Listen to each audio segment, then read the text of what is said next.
இன்னைக்கு அந்த Ayu okay baby app உடைய லான்ச் நடந்தது. நம்பர் லைன் கொடுத்துருக்காங்க. ஸோ இது வந்து it seems to be like a unique platform. ஏன்னா இங்கே வந்து தேர் ஆர் லிசனர்ஸ். நம்மளுடைய அன்றாட பிரச்சனைகள் இல்லை நம்மளுடைய மன அழுத்தங்கள் இல்லை நம்மளுடைய சந்தோஷமான தருணங்கள் எதுவாக இருந்தாலும் நம்ம ஷேர் பண்ணிக்கிறதுக்கு ஒரு நம்பகமான ஒரு நான் ஜட்ஜ்மெண்டல் ஒரு சேஃப் ஸ்பேஸ் ப்ரொவைட் பண்ணுறாங்க இந்த ஆப் மூலமாக. 15 minutes ஸ்லாட்ஸ் கொடுக்குறாங்க. ஸோ இது வந்து ஒருத்தர் தன்னை பற்றி புரிஞ்சுக்கிறதுக்கு தன்னுடைய மனசில் இருக்கக்கூடிய அழுத்தமான விஷயங்களை பகிர்ந்துக்கிறதுக்கு இது ஒரு நல்ல பிளாட்ஃபார்மாக அமையும்னு நினைக்கிறேன். So best wishes to are you okay baby. ஓகேவா? ஹாய், அனைவருக்கும் வணக்கம்.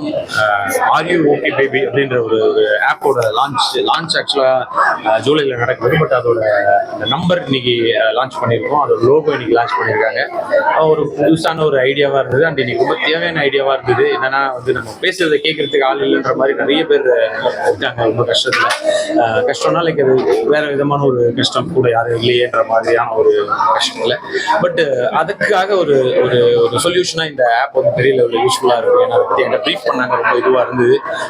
ஸோ இந்த ஆப்பும் லான்ச் ஆனதுக்கப்புறம் நீங்கள் அதை கண்டிப்பாக நிறைய ஃபீச்சர்ஸும் வரப்போது நம்ம யூஸ் பண்ணிக்கலாம். அண்ட் இந்த நம்பரும் உங்களுக்கு கண்டிப்பாக யூஸ்ஃபுல்லாக இருக்கும். நிறைய பேர் இதன் மூலமாக பலனடைவாங்க நான் நம்புகிறேன். யா, நீங்கள் ஏதாவது thank you so much. Love you. மாலை வணக்கம், நமஸ்தே. எல்லாருக்கும் அன்னையர் தின வாழ்த்துக்கள். இன்றைக்கி வந்து இந்த கம்பெனி லோகோ, ஒரு helpline number, Vibha listens India private லிமிடெடோட ஆர் யூ ஓகே பேபி 900 300 81 81 இந்த நம்பரை வந்து லான்ச் பண்ணியிருக்கோம். இதோட அடுத்த ஆக்டிவிட்டியாக ஒரு மொபைல் அப்ளிகேஷனும் இன்ட்ரடியூஸ் ஆகும் இன்னும் சில தினங்களில். இந்த அப்ளிகேஷன் என்ன பண்ண போகிறது அப்படின்னா, ஸ்பீக்கர் லிசனரை கனெக்ட் பண்ணும். ஒரு நான் ஜட்ஜ்மெண்டல் ப்ரீகன்சீவ்டு நோஷன் இல்லாமல் ஒரு மனதில் இருக்கிற நம்மளோட இதயத்தில் இருக்கிற சுமைகளை இறக்கி வைக்கிறதுக்கான ஒரு தளம் தான் இந்த R you okay baby platform. Listener speaker ரெண்டு பேரோட ஐடென்டிட்டி ரெண்டு பேருக்குமே ரிவீல் ஆகாது. அதனால ஒரு செக்யூர்ட் பிளாட்ஃபார்மாக இது இருக்கும். ரூமர் பேசுறது அப்படின்றது இதில் வரவே வராது. ஏன்னா அந்த ஐடென்டிட்டி ரிவீல் ஆகாததுனால காசிப் பண்ணுறதுக்கான ஸ்பேஸ் இங்கே இல்லை. ஒவ்வொரு செஷன் ஆப் மூலிமா புக் பண்ணுற ஒவ்வொரு செஷன் 15 நிமிடங்கள் இருக்கும். அந்த 15 நிமிடங்களுக்கான கட்டணம் வெறும் 129 ரூபாய், எல்லா டாக்ஸஸ் உள்பட. ஸோ இந்த பிளாட்ஃபார்ம் வந்து என்னோடய ஒய்ஃப் ஸ்ரீமதி கனகவல்லி சுந்தரராஜன், என்னோட சிஸ்டர் அக்கா வைதேகி மனோஜ் அண்ட் என்னோட டாட்டர் ஸ்ருதிகா பாலாஜி, இவங்க 3 பேர் சேர்ந்து ப்ரமோட் பண்ணியிருக்காங்க. எனக்கு ரொம்ப பெருமையாக இருக்குது. இதோட வளர்ச்சி மேல்மேலும் வளரணும். இதுக்கு நிறைய பேர் பின்னாடி உழைச்சிருக்காங்க. அவங்களோட உழைப்புக்கு மிக்க நன்றிகள். எல்லாரும் இன்னைக்கு வந்து இந்த பிளாட்ஃபார்ம் லான்ச் ஆகிறதுக்கு உறுதுணையாக இருந்திருக்கீங்க. என்னோட well-wishers, media partners, press friends எல்லாருக்கும் ரொம்ப ரொம்ப நன்றி. கேள்விகள் ஏதாவது இருந்தால் thank you so much. In mathematics out of 200 அதெல்லாம் ரொம்ப பெரிய விஷயம். So our school wanted to honor me stageல. அப்ப நான் ஏதோ ரீசன்க்காக நான் போன மாசம் கூட எங்க அம்மா வந்து என்ன திட்டினாங்க, நீ போயிருக்கணும் அப்படின்னு. ஸோ இன்னைக்கு வந்து அதுக்கான ஆப்பர்ச்சுனிட்டி கொடுத்ததுக்கு once again I want to thank my younger brother Sundararajan. So இப்போ வந்து actually I'm really emotional today to see all these things. Okay. எங்க அம்மாக்கு இப்போ வந்து she is 82 years. Okay. எங்க 4 பேரையும் like I have my 2 elder brothers and 1 my younger brother. அவங்க எவ்வளவு ஒரு உத்வேகத்தோட வளர்த்தாங்கன்னா இந்த நிலைமைக்கு கொண்டு வந்து இன்னைக்கு என்ன இந்த இடத்துல உங்களை உட்கார வச்சிருக்காங்க. I still remember ஆரம்பாக்கத்தோட ஒரு தெருவோட நீளமும் அகலமும் அவங்களுக்கு அவ்வளவு அத்துப்படி. she will carry ஒரு 10-15 கிலோ எடையோட புக்ஸ் எடுத்துட்டு லெண்டிங் லைப்ரரி நடத்திட்டு இருந்தாங்க. ஒரு வீடா போய் she used to distribute books and வந்து அவ்வளோ ஒரு டெடிகேஷன் கமிட்மெண்ட் அவ்வளோ கஷ்டப்பட்டு எங்களை வளர்த்து அந்த லவ் டுவர்ட்ஸ் அவர் ஃபேமிலி இதுல இருந்தா எங்களை இன்னைக்கு உங்க முன்னாடி இப்படி நிக்க வச்சிருக்கு. Thanks for listening this. Okay, Good evening and எல்லாருக்கும் வணக்கம். Thanks so much for inviting me here today to this event. And பொதுவாகவே before I speak, எந்த ஃபங்க்ஷன்ல சதீஷ் இருந்தாலும் நான் போய் ரிக்வெஸ்ட் பண்ணிடுவேன் என்ன முதல்ல பேசக்கும். இன்னைக்கும் அதான் பண்ணேன். ஏன்னா இந்த பையன் ஹாஸ்யமா ஏதாவது பேசிட்டு போயிடுவாங்க, அதுக்கப்புறம் நம்ம என்ன சொன்னாலும் அது போய் ரீச் ஆகாது. சாரி சதீஷ், இன்னைக்கும் அதே பண்ணுவாங்க. ஏறவே அதான் ஃபர்ஸ்ட் கேட்டேன், கூப்பிடுவீங்கல்ல என்ன முதல்ல கூப்பிடு. இப்போ ஐ ஓகே பேபி. ஸோ அண்ட் இன்னைக்கு it's a very special day.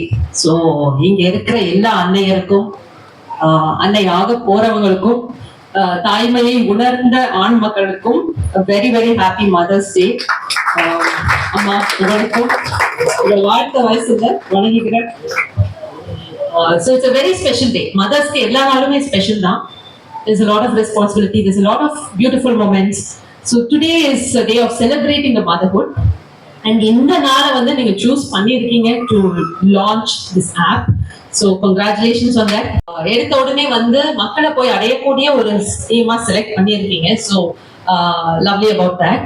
And இந்த டேல வந்து லான்ச் பண்ணணும்னு நினைச்சிருக்கீங்க. It's a very very nice initiative. ஏன்னா இந்த மாதிரி ஒரு ஆப் நானும் கேள்விப்பட்டதில்லை. There are AIs and there are messaging apps and all those things. ஆனா இந்த மாதிரி ஒரு listening app வந்து is very very new and I think it's the need of the moment. இப்போ சொசைட்டில இப்போ however it's going, we all need somebody. ஏதாவது ஒரு safe space, ஒரு non-judgmental space நம்ம எல்லாருக்குமே தேவைப்படுது. So அதை ப்ரொவைட் பண்றீங்க and there are a bunch of women behind. So I'm very happy about that. So and also the research that's gone behind it. ஏன்னா இத வந்து எனக்கு கொண்டு வந்தப்போ I had a lot of questions. நித்யாக்கு தெரியும், நிறைய கேள்வி கேட்க பொறுமையா எல்லா கேள்விக்கும் பதில் கொடுத்தாங்க in a very convincing way. You are very convincing, sir. I should tell you that. So basically I think இன்னைக்கு நான் இங்க இருக்கிறதுக்கு காரணம் because of my educational background, because I am a psychotherapist, I am under training. So அதனால தான் கூப்பிட்டுருக்கீங்கன்னு எனக்கு தெரியும். So I'd like to just share my journey a little bit and what I understand about mental health. ஜென்ரலா வந்து இந்த friends அப்புறம் shooting ஸ்பாட்ல people எல்லாருமே வந்து ஏதாவது பிரச்சனைனா வருவாங்க, ஏதாவது கவுன்சிலிங் கேட்பாங்க, இந்த மாதிரி தான் நடந்துட்டு இருக்கு. ஸோ ஃப்ரெண்ட்ஸ் எல்லாம் சும்மா கலாட்டாவா கவுன்சிலர் சொல்லுவாங்க. ஸோ அப்ப நான் யோசிச்சுட்டு இருந்தேன், இப்படி சொல்றாங்களே இதை நம்ம ஒழுங்கா பண்ணலாமே, முறைப்படியா படிச்சு நம்ம கரெக்டா சொல்றோமா இல்லையா நமக்கே தெரியலையே, இதை முறைப்படி படிக்கலாம் அப்படின்னு ஒரு ஆசை இருந்தது. அப்ப டெலிவிஷன் பண்ணிட்டு இருந்தேன். டெலிவிஷன் பண்ணா மூச்சோட கூட நேரம் இருக்காது. 30 நாளைக்கு 40 நாள் வேலை செய்வோம் ஒரு மாசத்துல. அப்பதான் காஞ்சனா ஹேப்பன். காஞ்சனா வந்ததும் எனக்கு ஒரு ஃபிலிம்ஸ்ல பிரேக் கிடைச்சது. அண்ட் ஃபிலிம்ஸ் அப்படின்னும் போது நமக்கு நிறைய கேப்ஸ் இருக்கும். ரொம்ப பெரிய கேப் தான் சதீஷ்க்கு தெரியும். ஏதோ ஒரு ஷூட் கேன்சல் ஆச்சுன்னா கூட அந்த ஹோல் மந்த் நமக்கு ஃப்ரீ இருக்கும். So I had a lot of time at my disposal. அப்போதான் வந்து I started study. So இப்போ 14 years ஆகுது. So I started studying step by step. இப்போ 5 years psychotherapy training எடுத்தேன் and இப்போ body psychotherapy படிச்சுட்டு இருக்கேன் under training. So இதெல்லாம் வந்து இனிஷியலா ஒரு செல்ஃப் ஹீலிங் ப்ராசஸா கூட ஆரம்பிச்சேன். அப்ப வந்து சரி நம்மளதான் கவுன்சிலர் நாங்களே நமக்கு எல்லாம் தெரியும் அந்த ஒரு நினைப்போட தான் இருந்தேன். I initially thought கவுன்சிலிங் நான் அட்வைஸ் பண்றது, ப்ராப்ளம் சால்வ் பண்றது, but it's nothing like that.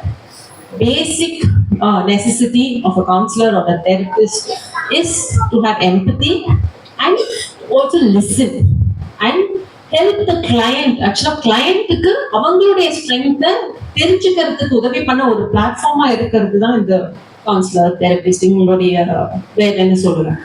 So there's no advice or there's no decision making, problem solving இது கிடையாது. We all have the capacity. நம்ம எல்லாருக்குமே அந்த capacity இருக்கு to recognize that and to bring it forward. இதுதான் வந்து counselors work. And self healing பண்ணும்போது தான் தெரிஞ்சது that நம்ம என்ன நினைப்போம், ஓ இதுதான் நம்ம வாழ்க்கையில ஒரு பிரச்சனை, இதை வந்து சார்ட் அவுட் பண்ணிட்டோம்னா நம்ம செட் ஆயிடுவோம். இது கிடையாது. அதை சால்வ் பண்ணா அது கீழே இன்னொரு லேயர் இருக்கும், அதை சால்வ் பண்ணா அது கீழே இன்னொரு லேயர் இருக்கும். அங்கேயும் வந்து ஹீல் பண்ற மாதிரி தான். So when you get into healing, actually self healing or client healing, அந்த லேயர்ஸ் மாதிரி வந்துட்டே இருக்கும். ஸோ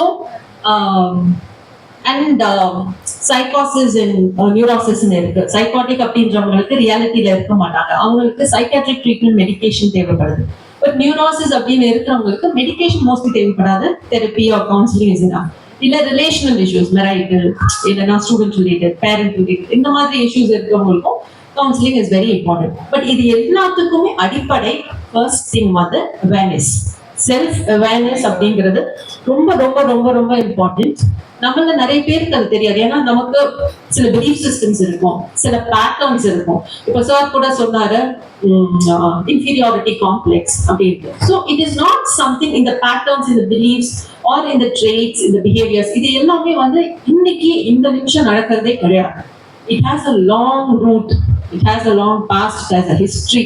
நம்ம சைல்ட்ஹுட்ல ஏற்பட்ட சில விஷயங்கள், நமக்கு ஏற்பட்ட சில தாக்கங்கள், நம்ம சந்திச்ச நபர்கள், நம்ம பேரண்ட்ஸ் நமக்கு கொடுத்த பேரண்டிங் ஸ்டைல்ஸ், நம்ம அப்ப பார்த்த ரோல் மாடல்ஸ், இது மட்டும் இல்லாம டிரான்ஸ்ஜெனரேஷனலா வரக்கூடிய நிறைய விஷயங்கள், ஜெனரேஷன்ஸ் நமக்கு என்ன கொடுத்துருக்காங்க. இப்போ திங்ஸ் லைக் காஸ்ட், ரேசிசம், இதெல்லாம் வந்து ஜெனரேஷனலா வரக்கூடிய தாக்கங்கள், ட்ராமாஸ். ஸோ இது எல்லாமே வந்து இன்னைக்கு இப்போ நம்ம ஒரு விதமா பிஹேவ் பண்றோம், இல்ல ஒரு இடத்துல வந்து ஒரு விதமா ரியாக்ட் பண்றோம், ஒரு கோவம் வருது, ஒரு சோகம் வருது அப்படின்னா it has long roots. So இது எல்லாத்துக்கும் நம்ம வந்து பேஸ் வந்து அவேர்னஸ். அண்ட் அந்த அவேர்னஸ் எப்படி வரும்? only when we start to share. So அந்த ஷேரிங் ஸ்பேஸ், ஏன்னா நிறைய பேருக்கு பேசுறதுக்கு ஆள் இல்லை. இப்போ நம்ம ஃபேமிலியோட நம்ம ரொம்ப க்ளோஸா இருப்போம், பட் ஃபேமிலியில ஒரு இஷ்யூ அப்படின்னா we cannot go back to our family members. இல்ல ஃப்ரெண்ட்ஸ், சம்டைம்ஸ் சார் சொன்ன மாதிரி தான், they already know us. So அங்க வந்து ஒரு பேட்டர்ன் செட் ஆயிடுது. இவங்க இப்படிதான், அந்த சதீஷ்னா இப்படிதான் இருப்பாருன்னு நினைச்சு நான் அவர்கிட்ட பேசுவேன். So when he tells me, I might have a preconceived notion about him. So அந்த மாதிரி இல்லாம இப்போ கவுன்சிலிங் தெரப்பியை ஏன் அன்னோன் பீப்புள் கிட்ட நம்ம போறோம்? நமக்கு தெரிஞ்சவங்களுக்கு நம்ம கவுன்சில் பண்ணக்கூடாது, தெரப்பைஸ் பண்ணக்கூடாது. No, why do we go to an unknown person? ஏன்னா அங்க patterns, beliefs set ஆயிருக்காது. So to talk to another person, a human being, not an app, to talk to a human being, another human being who is non-judgmental and yeah, we all need a safe, non-judgmental space to share. அது வந்து சிலருக்கு friendship தயக்கம் இருக்கும், especially if they have issues. So இந்த மாதிரி இடத்துல a safe space, a very protective area and non-judgmental space where they are not waiting, உங்களுக்கு advice கொடுக்கறதுக்காக வெயிட் பண்ணாம, they just want to listen to you. அது it's a very important tool, it's a very important thing that ஒவ்வொருத்தருக்கும் தேவைப்படுற ஒரு ரொம்ப ரொம்ப முக்கியமான ஒரு விஷயம். ஸோ இதை நீங்க ப்ரொவைட் பண்றீங்க through an app பண்ணும்போது it feels really like அப்படியே as though my heart chakra is expanded. It feels like that. And meeting all of you here, இப்பதான் நான் அவங்க எல்லாம் மீட் பண்றேன். So when I meet, I feel that the intention is very pure. So அது வந்து ரொம்ப சந்தோஷமா இருக்கு. More than a business, okay, this is a business, I'm not saying no, but behind the business there is a soul, there is a heart, there are many hearts, and I feel the intention is very pure. So அந்த மாதிரி ஒரு ஸ்பேஸ்ல இருந்து இந்த மாதிரி ஒரு mental health உடைய first step, this is the first step when we have people to listen to. அப்போ வந்து நம்ம when we start to share, அப்பதான் நமக்கே செல்ஃப் அவேர்னஸ் வரும். ஸோ அதை நீங்க கிரியேட் பண்ணீங்கன்னா then the next step they might go for counseling or therapy if needed. So எல்லாருக்குமே தெரியும், even I have my therapist. So என் பிரச்சனை நான் கிளைண்ட்ஸ் பார்ப்பேன், ஆனால் என் பிரச்சனை நான் சொல்றதுக்கு I have my therapist. So இந்த சொசைட்டல் டேபு இது வந்து நீங்கிறதுக்கு இது ஒரு ஃபர்ஸ்ட் ஸ்டெப்னு நினைக்கிறேன். ஸோ இந்த பிள்ளையார் சொல்லி போட்டதுக்கு, அதுவும் இந்த மதர்ஸ் டே அன்னைக்கு ரொம்ப ரொம்ப thanks. I should thank the whole team with lot of hard work and research behind what has been done today. So hats off to that. And there's a panel who's guiding, supervise பண்றாங்க, training நடக்குது for all the listeners. So and of course this is a baby, இன்னைக்கு தான் பிறந்திருக்கு இந்த குழந்தை. So இது கொஞ்சம் கொஞ்சமா வளரும். And our full support, best wishes to the entire team. Thank you so much. Everyone knows English, right? But I know only Tamil. தமிழ்ல மட்டும்தான் பேசுவேன். ஃபர்ஸ்ட் அனைவருக்கும் இனிய அன்னையர் தின வாழ்த்துக்கள். இதுல என்னன்னா, இதுல ஒரே ஒரு வேறுபாடு என்னன்னா, இது ஒரு தினம்லாம் கிடையாது, தினம் தினம் அன்னையர் தினம் தான் நமக்குலாம். ஏன்னா ஒரு நாள் கூட நீங்க யோசிச்சு பாருங்க, அம்மான்னு கூப்பிடாத நாளே கிடையாது நமக்கு. அது எங்க அம்மாலாம் யோசிச்சு பார்த்தா, சின்ன குழந்தையா இருக்கும்போது கூப்பிட்டுருப்பாங்க ஃபர்ஸ்ட் அம்மா சொல்லு அம்மா சொல்லு அம்மா சொல்லு, நம்ம வந்து அம்மா ஐயோ இவ்வளவு சொந்தமா சொல்லி ஆரம்பிச்சிருப்பாங்க. அப்புறம் கொஞ்ச நாள் போறப்ப அம்மா அம்மா குழந்தை அம்மா அம்மா எல்லாத்துக்கும் அம்மா. ஸோ அந்த வார்த்தை சொல்லாத நாளே கிடையாது.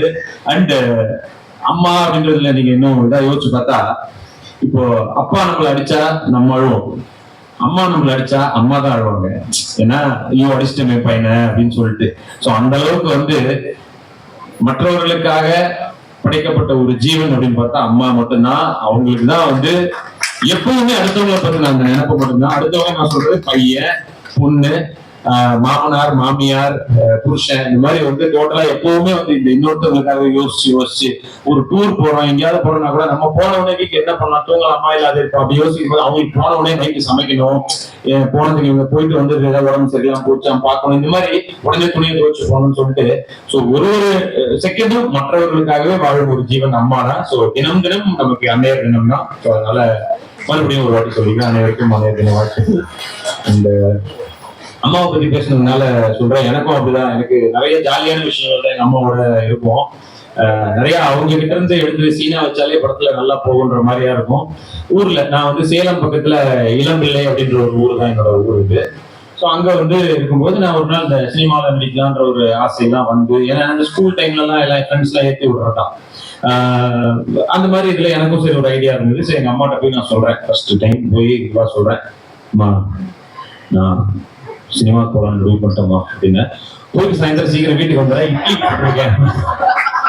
அவங்க பிரச்சனை இட்லி போட்டாங்களாம், இந்த மாவு அரைச்சி வச்சுட்டு வீணா போயிட போகுது, சாயந்தரம் சீக்கிரம் வந்துடுறாங்கம்மா நான் சினிமா பார்க்க போறோமா நடிக்க போறோமா, காமெடி பண்ண இல்லம்மா அதான் பண்ண போறேன் அப்படின்னு அவங்க. ஸோ அந்த மாதிரி அவங்க கிட்ட இருந்து ஆரம்பிச்சது அப்படிதான் அந்த இது. அதுக்கப்புறம் நிறைய அவங்களோட இந்த ஜாலி இன்சிடென்ட்ஸ் இருக்கு. அதுல வந்து என்னன்னா, இந்த கோவிட் டைம்ல பயங்கர பீக்ல இருக்கு, எல்லாருக்கும் அடுத்தது என்னன்னே தெரியாத மாதிரி ஒரு லாக்டவுன்ல இருக்கும். அப்போ வந்து அமேசான்ல ஒரு ஷோ எல்லோ ஒரு ஷோ இருக்கும். அது ஸோ அது ஒரு நல்ல ஒரு ஜாலியான ஷோ, நல்ல காசை கொடுத்து கூப்பிட்டாங்க. எங்களுக்கும் சரி ஓகே, ஒரு அடுத்த ஒரு 1 இயருக்கு தாங்குன்ற அளவுக்கான இது. ஸோ அப்படி ஒரு ஷோ அது. அதுக்கு வந்து வீட்டுல வந்து எல்லாருமே வந்து அமேசான்றதுனால பாம்பேல ஷூட்டு, எல்லாருக்கும் வந்து கோவிட் டெஸ்ட் பண்ணி தான் போகணும் அப்படின்றாங்க. ஸோ டெஸ்ட் பண்றதுக்காக ஒருத்தர் வராரு. அவர் வந்து அந்த ஃபர்ஸ்ட் டைம் ஒரு கோவிட் டெஸ்ட் எவ்வளவு கஷ்டமா டிவில பார்த்து பயந்து இருக்கிற டைம் முதல் வாட்டி அந்த ஒருத்தர் வராரு. அவர் உள்ள வந்ததை பார்த்தாலே கோவிட் வருதுக்கோ இல்லையா ஹார்ட் அட்டாக் வந்துன்ற மாதிரினா ஃபுல் அந்த இந்த கிட் எல்லாம் போட்டுக்கிட்டு ஒரு யமனே வந்த மாதிரி இருக்கிறத பார்க்க பயங்கரமான ஒரு இதுல வந்திருக்காரு. வந்துட்டு அப்படியே நான் பயந்துனே இருக்கேன். வந்து செக் பண்றாரு அவரும். வந்துட்டு ஃபர்ஸ்ட் அந்த ஒரு இதை வச்சு வாய்க்குள்ள செக் பண்ணுவாங்க இல்லையா, ஸோ அதை வந்து ஃபர்ஸ்ட் மூக்குல இது பண்ணாரு. கிட்டத்தட்ட அதுவே தொண்டை வரைக்கும் போயிடுச்சு. அவர் மூக்கில் விட்டாரு. கேட்டாரு, சார் அடுத்தது தொண்டையில ஒண்ணு வேணாம் நீ விட்டதே போய் 2 பேருக்கு எடுத்து வைப்பான்னு சொல்லிட்டு எடுத்தாச்சு. செக் பண்ணி எடுத்துட்டாரு எல்லாம்.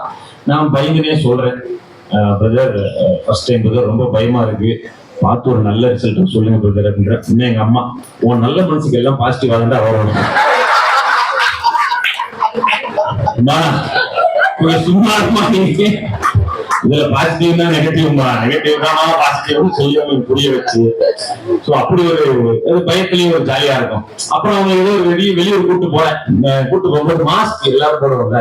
அவங்க என்ன இறக்கி விட்டுருப்பாங்க, அது உங்களுக்கு போய் டிஸ்டர்ப் ஆக போல எடுத்து இங்க விட்டுறாங்க. சமாளிக்கிறாங்க, திட்டினே இருப்பாங்க, ஏமா அப்படி பண்ணாதமா வந்துடும் சொல்லிட்டு, ஏமா இங்க போட்டிருக்கு தொண்டை ஏமா போட்டிருக்காங்க அப்படின்னா அதுக்கு அவங்க சொல்றாங்க, இல்லடா அது கொரோனா வந்து கோவிட் வந்து ஸ்ட்ரெயிட்டா தொண்டையை தான் கவுறாங்க, அதுக்கு ஸ்ட்ரெயிட்டா தொண்டையிலே போட்டுருக்காங்க எம்மா அதை சமாளிக்கிறதுக்கு. ஸோ இந்த மாதிரி அவங்களோட ஜாலியா இருக்கும். அதுக்கப்புறம் பாத்தீங்கன்னா ஒரு வாட்டி அவங்க ஏதோ கால் வலிக்குதுன்னு சொல்லிட்டு இருந்தேன்னு சொல்லிட்டு ஸ்கேன் பண்ண கூப்பிட்டு போறேன். ஸ்கேன் பண்ணியாச்சு. அது ஒரு 10,000 ரூபாய் செலவாச்சு. அவங்களுக்கு அதுவே கடுப்பு 10,000 ரூபாய் செலவு பண்றோமேன்னு சொல்லிட்டு ரிசல்ட் வந்துருச்சு. ஒண்ணும் இல்லைன்னு வந்துருச்சு. ஏன் போய் பெருமையா சொல்றேம்மா, பாருமா ஒண்ணும் இல்லையா, என்னடா 10,000 ரூபாய் கொடுத்து எடுத்து பார்த்து ஒண்ணுமே இல்லையா, 10,000 கொடுத்து புதையலா எடுத்தா இல்லைன்னா நல்லதுதான், இருந்தாலும் 10,000 செலவு பண்ணதுக்கு ஏதாவது ஒண்ணு இருந்திருக்கலாம்.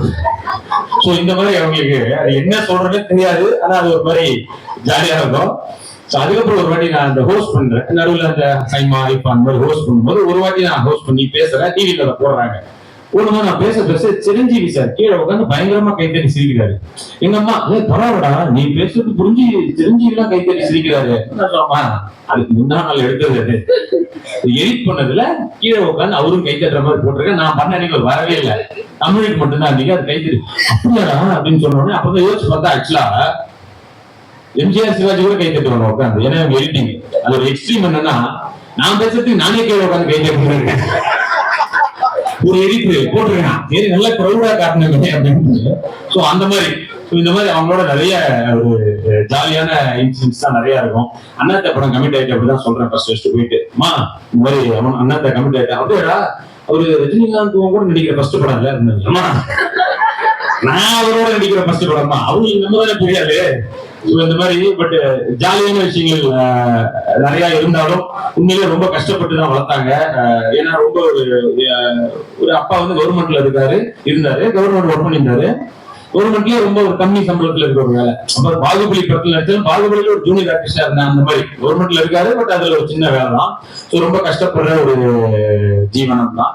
ஸோ அப்ப எங்க ஊர்ல வந்து பாத்தீங்கன்னா அந்த சாரீஸ் ரொம்ப ஃபேமஸ் இளம்பிள்ளைன்றது எல்லாம் நிறைய பேர் தெரிஞ்சிருக்கும் போது அங்க வந்து பாத்தீங்கன்னா அந்த இந்த பட்டு சாரியில எல்லாம் வந்து பாத்தீங்கன்னா அந்த பார்டர் அந்த நடுவில் இதெல்லாம் வரும், அது ஜரிகை வரும், புட்டான்னு சொல்லுவாங்க. ஸோ அதை வந்து கட் பண்ணணும். ஏன்னா அது தறியில நெய்யும் போது அப்படியே ஸ்ட்ரெயிட்டா ஒரு கூடா வந்துடும். நம்ம நடுவில் 2 பேர் நடுவில் கட் பண்ணணும் அந்த கத்திரிக்கோளை வச்சு. அது வந்து எப்படின்னா 100 மீட்டர் 200 மீட்டர் அந்த மாதிரி ஒரு மீட்டருக்கு 50 பைசா அந்த மாதிரி காசு. ஸோ ஒரு நாளைக்கு கிட்டத்தட்ட 500 மீட்டர் உட்காந்து கட் பண்ணுவாங்க. அது பண்ணும்போது பாத்தீங்கன்னா வலி உட்காந்தே பண்ற வலி அந்த கட் பண்ணும்போது இந்த கத்திரிக்கோளோட அந்த இது பட்டு பயங்கர நாங்களும் கூட ஹெல்ப் பண்ணுவோம். பட் இருந்தாலும் அவங்க இதை பண்ணணும், இது நடுவில் சமைக்கணும். சமைக்கிறதுக்கு வந்து கேஸ் அப்ப கிடையாது. ஸோ விறகு அடுப்பு, அதுக்கப்புறம் அந்த சீமன் மண்ணெண்ணெய் அந்த ஸ்டவ். ஸோ அது ரொம்ப கஷ்டம். ஸோ இந்த மாதிரி நிறைய கஷ்டப்பட்டு மட்டும்தான் எங்களை இது பண்ணி வச்சாங்க. இப்போ அப்கோர்ஸ் நல்லா ஜாலியா இருக்காங்க எல்லாம் ஓகே. பட் அந்த கஷ்டப்பட்டது இருக்குல்ல, ஸோ இதுக்கான ஒரு ரிசல்ட்டா இன்னும் ஒரு இதுக்காக சொல்றேன். எந்த அளவுக்கு அதுக்கு நான் மரியாதை கொடுக்குறேன்றதுக்கு என்னன்னா எனக்கு இப்ப கல்யாணத்துக்கு முன்னாடி வந்து ஒரு 2017-16 வந்து பாத்தீங்கன்னா ஒரு நிச்சயமா பண்ணியாச்சு. நிச்சயம் வந்து எப்படின்னா பொண்ணோட அந்த கேப்ல பேசுவாங்க கல்யாணத்துக்கும் நிச்சயத்துக்குமா நடுவுல. அந்த பேசும்போது அந்த ஒரு வாட்டி அந்த பொண்ணு சொன்னாங்க இந்த மாதிரி நம்ம கல்யாணத்துக்கு அப்புறம் கண்டிப்பா தனி கொடுத்து தான் போனோம் அப்படின்னா. நான் ஏன் அப்படி சொல்றீங்க அப்படின்னா இல்ல அதுதான் அப்படி இவங்களை பார்த்துக்கிட்டு தான் நான் கல்யாணம் பண்ணிக்கிறேன் அதெல்லாம் இருக்க முடியாதுன்னாங்க. அடுத்த நாள் அந்த பொண்ணோட அப்பாவுக்கு போன் பண்ணேன், இல்ல இந்த கல்யாணம் நடக்காது அப்படின்னு. அவங்க ஒரே ஷாக்கு, என்னங்க இன்னும் எப்படி சொல்றீங்க அப்படிலாம் சொன்னோன்னே இல்ல இது நான் அவங்க மேல எந்த தப்பு இல்லைங்க, ஏன் பிரச்சனை தான் இது நடக்காதுன்னு சொல்லி கல்யாணத்தையே நிறுத்துனாங்க. இதையே நிச்சயம் பண்ண ஒரு இதையே நிறுத்திட்டேன். அப்கோர்ஸ் இப்ப வந்து கொண்டாட்டி வந்து லைஃப்ல அது மாதிரி கிடைக்காது அந்த மாதிரி ஒரு கிறிஸ்டல் கொண்டாடுறாங்க. இப்பவும் எங்க அப்பா அம்மா என் கூட தான் இருக்காங்க. எல்லாருக்கும் ஒண்ணு சொல்லிக்கிறேன், அப்பா அம்மா கூட இருக்கிறதுன்றது நமக்கு பாரமோ கடமையோ கிடையாது. நமக்கு கிடைச்ச வரம் அது எல்லாருக்கும் கிடைக்குமான்னு தெரியாது ஒரு ஏஜுக்கு அப்புறம். தயவு செஞ்சு தனி கொடுத்துருமோ அப்பா அம்மா முதியோர்களுக்கு ஒரு பண்ணிடாதீங்க, கூடவே வச்சு பாத்துக்கோங்க. நான் சொன்ன மாதிரி அது ஒரு பெரிய வரம், நமக்கு கிடைச்ச ஒரு வரம். ஸோ அப்கோர்ஸ் நான் சொன்ன மாதிரி என்னுடைய மனைவி ரொம்ப சூப்பரா பாத்துப்பாங்க. அவ்வளவு அருமையான ஒரு விஷயம் தான். இந்த வீடியோ தான் கிடைச்சு அனுப்பிச்சு விடுங்க அவர் நாளைக்கு சார். இப்ப எங்க மாமியாரும் பயங்கர காமெடி தான். எப்படின்னா கல்யாணம் ஆகி 2 பேரும் நிக்கிறோம் அவங்க முன்னாடி அப்படியே ஆசீர்வாதம் வாங்கறதுக்கு. அப்ப எங்க மாமியார் பொதுவா பார்த்து சொல்றாங்க, சண்டை போட்டுக்க வேண்டாம், எதுவுமே கோவப்பட்டுக்க வேண்டாம், எவ்வளவு கோவம் வந்தாலும் அடிச்சிட மட்டும் வேண்டாம். நான் இல்லைங்க நான் அதெல்லாம் பண்ண மாட்டேன். இல்ல மாப்பிள்ள நான் என் பொண்ணு கிட்ட சொல்லிட்டு இருக்கேன். இன்னொரு அந்த மாதிரி எல்லாருமே ஒரு ஜாலியான ஒரு இதுதான். அன்னையருக்காக இதை சொல்ல வந்தேன். ஓகே, இப்ப நம்மளோட இதுக்கு வரும். அந்த இவரோட சுந்தரராஜன் இவரோட எனக்கு ஆல்ரெடி ஒரு நல்ல அறிமுகம் இருக்கு. ஏன்னா ஒரு 2000 அது எங்களுக்கான அறிமுகத்துக்கு நடுவில் இந்த மால்தீவ்ஸும் ஒரு பொறுப்பு இருக்கு. எப்படின்னா எனக்கு கல்யாணம் ஆகி ஹனிமூன் போறதுக்காக நான் வந்து ஒரு நாள் டேட் பிக்ஸ் பண்ணிட்டு ஜனவரி 2020 ஜனவரி மாசம் 25ஆம் தேதி ஏன்னா நல்லா ஞாபகம் இருக்கு டேட்டு. டிக்கெட் போடுறது மால்தீவ்ஸ் போறது டிக்கெட் போட எல்லாம் ரெடியா இருக்கா. திடீர்னு அப்ப ஒரு போன் வருது, இந்த மாதிரி ஒரு ஸ்ரீரங்கத்துல ஒரு காலேஜுக்கு பெஸ்டா வரணும் அப்படின்னாரு. எனக்கு என்னடான்னா இன்னொரு கரெக்டா அந்த நாளா இருக்கே சரி போயிடலாம் ஒய்ஃபின்னு சொன்னேன். அவன் சரி ஓகே வருது காசு வருது போயிட்டு வாங்க அப்படின்னு சொன்னோடனே போயிட்டு வந்து அடுத்த நாள் காலையில டிக்கெட் போட்டு மாத்தி போனேன். கரெக்டா இந்த வாட்டி போன் பண்ணாரு, இன்னைக்கு நான் மால்தீவ்ஸ்ல இருந்திருக்கணும். இன்னைக்கு வந்து அப்கோர்ஸ் தெரிஞ்சிருக்கும் ஐஸ்வர்யா கணேஷ் சாரோட அவங்களோட அந்த டெஸ்டினேஷன் வெட்டிங் இன்னைக்கு அவங்க பொண்ணோட டெஸ்டினேஷன் வெட்டிங் இன்னைக்கு பண்றாங்க. இப்ப நாளைக்கு நானே டிக்கெட் போட்டு போறேன். சரி ஓகே, இது ஒரு நல்ல விஷயம் பண்றாங்கன்னு சொல்லிட்டு சொல்லி இங்க 3 பேருக்குள்ள அந்த மால்தீவ்ஸ் ஒரு கனெக்ஷன்ல இருக்கு. ஆப் லான்ச் பண்ணும் கூப்பிடுங்க, கண்டிப்பா மால்தீவ்ஸ்ல இருந்தே பேசி பண்றாங்க. அந்த மாதிரி ஒரு நல்ல ஒரு கனெக்ஷன். அதுவும் இப்போ ஒரு பேசும்போது நல்ல நிகழ்ச்சி. அப்கோர்ஸ் அப்பாவை பத்தி ரொம்ப பேசியிருந்தாரு. பேசினது இருக்கும்போது நடுவுல எனக்கு இவ்வளவு கஷ்டத்துக்கு நடுவுல கடந்த 4 நாளா என்னோட டோபமைன் பயங்கரமா சுருந்தது, அதுக்கு காரணம் சதீஷ் தான் அப்படின்னு உடனே அவங்க இவர் விஷயம் வந்து இதெல்லாம் கொடுக்குறாங்க. Super, you are great. நானும் பெருமையா எங்களுக்கெல்லாம் பார்த்தா அவரு தான் பாட்டெல்லாம் போடுறாரு. பாட்டு கொடுத்தாரா அவரு வந்து பாக்கெட்டை கச்சிட்டு சொல்லி நிக்கிறாரு. இந்த மாதிரி நிறைய நடந்திருக்கு. நானும் வந்து அவார்ட் ஃபங்க்ஷன் எல்லாம் போகும்போது பயங்கர பில்டப் கொடுப்பாங்க. என்கிட்ட சொல்லியிருப்பாங்க, சார் நீங்க தான் அப்படின்னு இருப்பாங்க. நானும் ரெடியா உட்காந்துருக்கேன். ஸோ அடுத்ததான் வந்து இங்க வாங்க போறது யாருன்னு பாத்தீங்கன்னா அவர் வந்து எல்லாருக்கும் பிடித்த ஒரு மனிதர் அப்படின்னு நம்ம ஓகே நம்மளா இருக்கும் அப்படின்னு சொல்லும்போது ரொம்ப நல்லா நடிப்பாரு. ஓகே ஓகே நல்ல ஜாலியான person. Okay okay. So next welcome to வந்து வேற பேர் சொல்லணும். இங்கிலீஷ் ஸ்ட்ரீட் வந்து வெல்கம் டு வேற பேர் சொல்லணும். அப்படியே வந்து அவருக்கு போய் கை கொடுத்துட்டு அதுக்கு தான் இங்கிலீஷ் பண்ற மாதிரி இந்த மாதிரி நிறைய நடந்திருக்கு. அதனால இன்னும் சதீஷ் ரொம்ப காமன் இருக்கு. திரும்ப ஊருக்கு 2 சாரி தெருவுக்கு 2 சதீஷ் இருப்பாங்களா, ரொம்ப கஷ்டமான ஒரு பேர் தான். அண்ட் நல்ல ஒரு அருமையான ஒரு முயற்சி இது. இதை பத்தி நான் ஃபுல்லா டீட்டெயிலா உட்காந்து கேட்டேன். என்னன்னா இன்னைக்கு தேதிக்கு வந்து பாத்தீங்கன்னா லைஃப்ல சொத்து சொல்லாம இருக்கலாம், சோறு இருக்கலாம், டிவி இருக்கு, எல்லாம் இருந்தாலும் கூட பேசுறதுக்கு ஒரு துணை இல்லை அப்படின்றது பாத்தீங்கன்னா ரொம்ப ரொம்ப கஷ்டமான ஒரு விஷயம் தான். நான் நிறைய பேரை பார்த்திருக்கேன், தனிமையில இருக்க நிறைய பேரை பார்த்திருக்கேன், கல்யாணம் ஆகாத சில பேரை பார்த்திருக்கேன், அப்கோர்ஸ் கல்யாணமாயி நிறைய பேர் தனிமையில இருப்பாங்க, அந்த மாதிரி பார்த்திருக்கேன். சோ அதுல என்னன்னா அதை விட ஒரு கொடூரமான விஷயம் எதுவுமே கிடையாது. அண்ட் நிறைய பேர் அதனால தவறான முடிவுகள் எடுக்கிற அளவுக்கு அந்த தனிமையின் காரணமா பேசுறதுக்கு ஷேர் பண்ணிக்க ஆள் இல்லாம முடிவெடுக்கிற ஆள் இல்லாம இந்த மாதிரி அதனால தவறான விஷயங்கள் நமக்கு தவறான முடிவெடுக்கிற அளவுக்கு ஒரு டேஞ்சரான ஒரு டைம்ல இது ஒரு அருமையான ஒரு முன்னெடுப்பு. சொன்ன மாதிரி ஏதோ ஒரு ஆப்ல யாரோ ஒரு கம்ப்யூட்டர் கிட்ட ஒரு ரெக்கார்டு வாய்ஸ்ல பேசாம உண்மையிலே ஒருத்தவங்க வந்து பேச போறாங்கன்றதே ஒரு சந்தோஷமான விஷயம் தான். இதுல வந்து உங்களோட எல்லா இதுவும் சொல்லலாம். அண்ட் இன்னொருத்தவங்க கேட்பாங்கன்றதே பெரிய விஷயம் தான். ஏன்னா அது கரெக்டான கஸ்டமர்கிட்ட வர மாட்டோம். என் ஃப்ரெண்ட்லாம் ஒருத்தர் இருக்கான், அவன்கிட்ட வந்து ஒரு வாட்டி அப்படிதான் 2 பேரும் போயிட்டு இருக்கோம். ஒரு 1/2 hour பேசிட்டே இருக்கான். ஓகேங்க அது அப்படியே பேசிட்டே இருக்கேன். கட் பண்ணே கேட்கிறேன், யார் வச்சு ஏதோ ராங் நம்பர்டா. ராங் நம்பர் 1/2 மணி நேரம் பேசிட்டு இல்லை, வாய்ஸ் நல்லா இருந்துச்சு. ஸோ இந்த மாதிரி ஆளுங்கிட்ட மாட்டாம இருக்கணும், ஒரு நல்ல கரெக்டான இதெல்லாம் பேசணும். ஸோ அது ஒரு நல்ல ஒரு அருமையான முயற்சி. அந்த டைட்டிலுமே அந்த ஆப்போட பேருமே வந்து ஆர்யூ ஓகே பேபின்றது பயங்கர கேட்சியான ஒண்ணு. ஸோ இதுல நிறைய பேருக்கு இதனால கண்டிப்பா பெரிய யூஸ் ஆகும்னு நினைக்கிறேன். ஸோ பல பெரிய விஷயங்கள் இப்படிதான் சின்னதான் ஸ்டார்ட் ஆயிருக்கும். அந்த மாதிரி இது நிச்சயமா இன்னும் சில வருடங்கள்ல பாத்தீங்கன்னா இந்த மாதிரி இல்லாம இன்னும் பெரிய லெவல்ல ஒரு சேப்பாக் ஸ்டேடியத்துல நீங்க ஒரு பெரிய மீட் வைக்கிற அளவுக்கு பெரிய வரணும். அதுக்கும் நம்ம ஆல்வேஸ் வந்து பெஸ்டா வரணும். ஸோ அந்த மாதிரி கண்டிப்பா பெரிய லெவலில் இது சக்சஸ் ஆகும். இந்த நம்பரும் ஆப் டவுன்லோட் ஆக போகுது. இப்போதைக்கு இந்த நம்பர்ல பேசினாலும் ஆப் வந்ததுக்கு அப்புறம் ஜூலை ஸோ அப்போ டவுன்லோட் ஆகும்போது அதை எல்லாரும் அதை வச்சு யூஸ் பண்ணிக்கலாம். நிறைய ஃபீச்சர்ஸ் வரப்போகுதுன்னு சொன்னாங்க. அதுல கேட்கறதுக்கே ரொம்ப ஒரு புதுசாகவும் அண்ட் ரொம்ப தேவையான ஒன்றாகவும் இருந்தது. ரொம்ப சந்தோஷமான விஷயம். இந்த மாதிரி இடத்துல உங்களை வந்து மீட் பண்ணது அந்த இவங்களை பற்றியும் சொல்லணும்னு நினைச்சேன். தேவதர்ஷினி அவங்க ரொம்ப நாளாவே அவங்கள இது பிடிக்கும் அவங்க. ஏன்னா நிறைய நானும் சொன்ன மாதிரி தான் ரமணி சொன்ன போச்சு பாரு, ரமணி மிஸ்ஸஸ் ரமணியோ இல்லை வந்து மர்மதேசம் குழந்தை ஸ்கூலுக்கு போற டைம்ல தான் பார்த்துருக்கேன். இப்போ நீங்க அப்படியே தான் இருக்கீங்க. அதனால அதுக்கு ஒரு உதாரணம் சொல்றேன். காஞ்சூரிக்கு என்ன படம் பண்ணும்போது ஃபர்ஸ்ட் நான் பேசினேன் அவங்க கிட்ட, அம்மா ரோலுக்காக அவங்க கிட்ட பேசினேன். சரண்யா மேடம் பண்ணாங்க. அதுக்கப்புறம் அம்மா ரோலுக்காக நான் பேசினேன் அவங்க கிட்ட. பேசணுன்னே எங்க அம்மாட்ட சொல்றேன், அம்மா இந்த மாதிரி படம் இந்த மாதிரி யார் அம்மா ரோல் அதான் இவங்களை பேசினேன்னு சொன்னேன். எங்க அம்மா கோவம், உன்னோட சின்ன பொண்ணு மாதிரி இருக்கா, அவன் எப்ப அம்மான்னு சொல்லுவா, சின்ன பொண்ணு மாதிரி இருக்கா, இல்லம்மா சின்ன பொண்ணு எல்லாம் இல்லம்மா அப்படின்லாம் சொல்லி பட் பண்ண முடியாம போச்சு. எனக்கு தான் அதுல மிகப்பெரிய வருத்தம். அப்கோர்ஸ் கண்டிப்பா அடுத்து நான் அவங்களோட அடுத்து நிறைய படங்கள் பண்ணணும்னு ஆசைப்படுறேன். அது வந்து அப்பா ரோல் ஃபர்ஸ்ட் கமிட் பண்ணிட்டோம். விடிவி கணேஷ் பண்ணாரு. அவருக்கு ரொம்ப கேள்வி, அம்மா ரோல் ஏற பண்றா அப்படின்னு அவங்க அதுலயே ரொம்ப கேள்வியா இருந்தது. சொன்னேன்னு ஏய் சூப்பர் நல்லா இருந்தா இன்னொரு சாய்ஸ் இது சிம்ரன் கூட கேட்டு போறா அப்படின்னு பார்த்தேன். சிம்ரன் எனக்கு அம்மாங்கிறதே எனக்கு கடுப்பா இருக்கும். அந்த ஏஜுக்கு சொல்ற கடுப்பா இருக்கும். உனக்கு கொண்டாட்டினா அதை விட கொடூரமான சம்பவம் இருக்காதுன்னு சொல்லிட்டு அப்போ சரண்யா மேடம் பண்ணாங்க. அவங்களும் ரொம்ப நல்ல நடிப்பாங்க. சூப்பரா பண்ணிருந்தாங்க. இன்னைக்கு அந்த படத்துல வந்து ஒரு வீடியோ வந்து இன்னைக்கு பயங்கர வைரலா போயிட்டு இருக்கு. அவங்க அம்மாவா சிலது என்கிட்ட பேசியிருப்பாங்க அந்த படத்துல. சோ அது அன்னையர் தினம் காரணமா அது ஒரு பக்கம் பயங்கர வைரலா தான் போட்டா இன்னைக்கு ஒரு 3 மில்லியன் வியூஸ் போயிருந்தது. சோ நான் ரொம்ப மிஸ் பண்றேன். அடுத்த கண்டிப்பா அவங்களோட நிறைய படம் பண்ணணும்னு நானும் ஆசைப்படுறேன். சோ இப்படி ஒரு நல்ல நாள்ல ஒரு நல்ல விதமான ஒரு விஷயம் லான்ச் ஆயிருக்கு. இது கண்டிப்பா பெரிய லெவல்ல சக்சஸ் ஆகணும்னு நான் வேண்டிக்கிறேன். Thank you so much. Love you all. Jai Hind.